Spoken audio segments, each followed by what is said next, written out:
पृथ्वीराज नारायण मेसखौहाय बिथां दिदि नार्जारी बा दावराव देख्रेब नार्जारी बिथां सारा बामखांनाय मोनसे फट'खौ नुदोंमोन आरो बेनि सायाव जोंहा पृथ्वीराज नारायणाबो खेंफोरथि होदोंमोन जे गावखौहाय बर'नि फिसा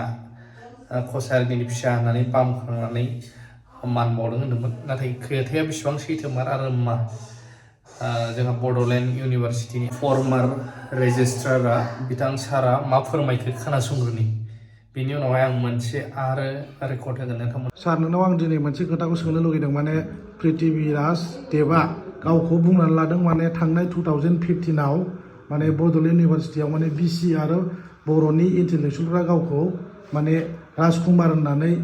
माने रिकगनाइज होदों होननानै बिथाङा बुंनानै लादों बे नंमारगौ नामा सार? बेथ' नङा बेबायदि नङा इउनिभारसिटिया रावखौबो बे धरनि बरायाखै खिन्थु मोनसे बेहाय जोंहा 2015नि 16 नभेम्बराव जों 16 नभेम्बर बर' साहित्य सभानि जोनोम सानखौ जों बेखौ फालिदोंमोन आरो बेखौ फालिदोंमोन मोनसे जा 16 नभेम्बर अबजारभेन्स कमिटि मोनसे दङ इउनिभारसिटि दंमोन बे समाव आंनो रेजिस्ट्रारमोन गतिके बे कमिटिनिफ्राय जोङो बेखौ फालिनाय जादोंमोन आरो बे फालिनायावनो जोंहा बे दिनजों लोब्बा लाखिनानै जोङो बर' हिस्ट्रि बुरखांनायनि सायाव मोनसे सेमिनार खालामदोंमोन आरो बे सेमिनारावनो जोङो बर'नि माखासे राजाफोरखौ गोदो गोदायनि जे राजाफोर दं जेरै सिक्रामेस हावरिया मण्डल मेस दम्बारु मेस बा बिश्व सिंह जों बिसोरखौ ट्रिबिउट होनाय जादोंमोन आरोखि दा बे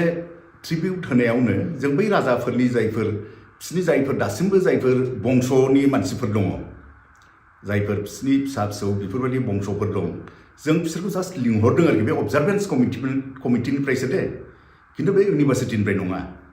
दा अबजारभेन्स कमिटिनिफ्राय बिसोरखौ लिंहरनानै जों बिसोरखौ आलासि बादि बरायदों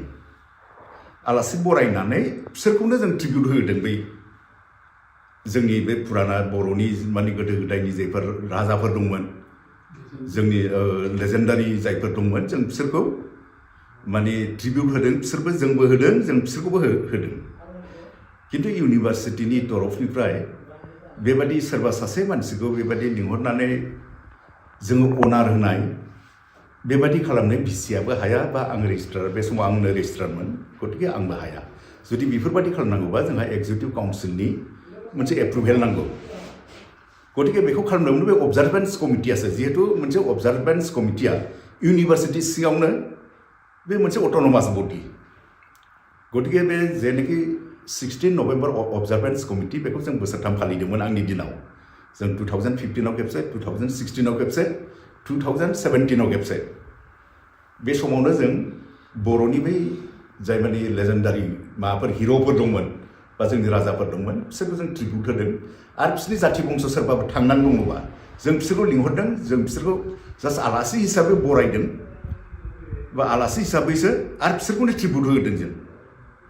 खिन्थु बेहाय जोङो बेखौ स्पेसियेल सोरनोबा राजकुमार हिसाबै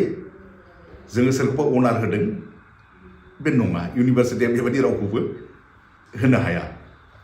बा जों होआ बेखौ। आरो सार माने मोनसे खोथाखौ आं दिनै सोंनो लुगैबावदों माने सार दावराव देख्रेब नार्जारिया माने पृथ्वीराज देबखौ माने बामखांलायनानै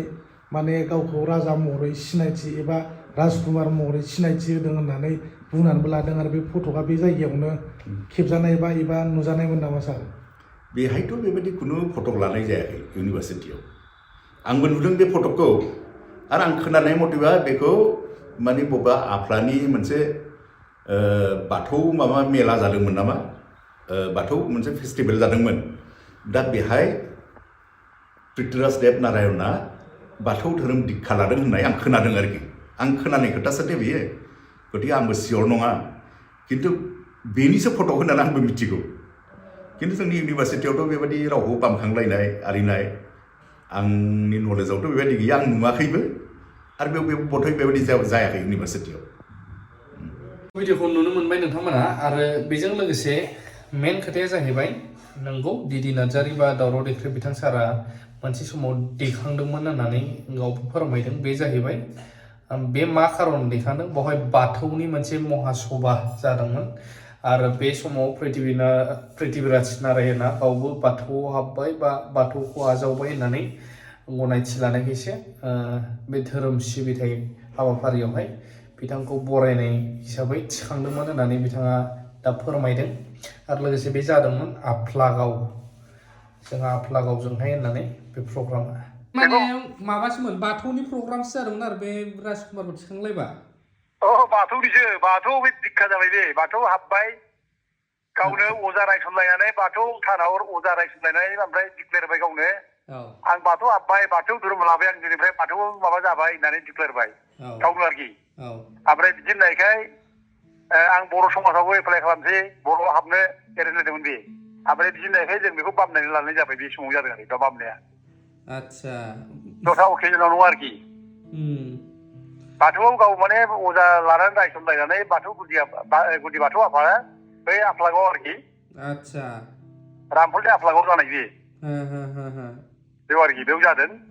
ओमफ्राय गावनो माने बाथौ माने अजा लानानै रायसनलायनानै दिक्खा लाबाय दिक्खा लानानै गावनो घोषणा खालामबाय आं दिनैनिफ्राय बाथौ सिबिग्रा जाबाय बाथौआव हाबबाय आङो होनना बुंबाय बेयावसो बेखौ बामनाय जादों आरोखि बेसो